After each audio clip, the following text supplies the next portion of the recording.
de personnes sont concernées par l'incontinence urinaire? Les personnes concernées, en premier, ce sont les femmes. On estime qu'il y a à peu près 3 millions de femmes concernées par l'incontinence urinaire en France, ce qui est quand même énorme. Alors d'abord, ce sont les femmes jeunes qui sont en toute fin de grossesse ou juste après l'accouchement. Ce qui se passe à ce moment-là, c'est que le poids de l'enfant, les contractions de l'accouchement vont fragiliser le périnée.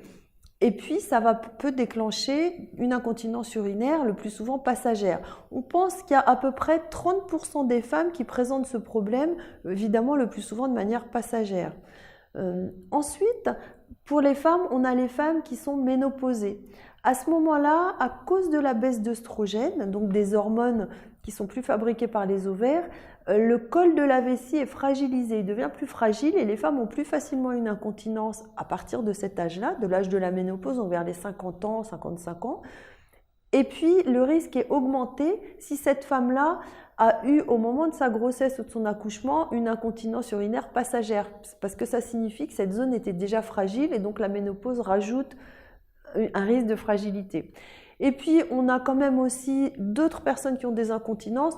Ça va être après des opérations chirurgicales du petit bassin, de la vessie, de cette zone-là, ou alors des personnes qui ont des maladies neurologiques qui agissent sur les nerfs concernant la vessie et le sphincter de la vessie.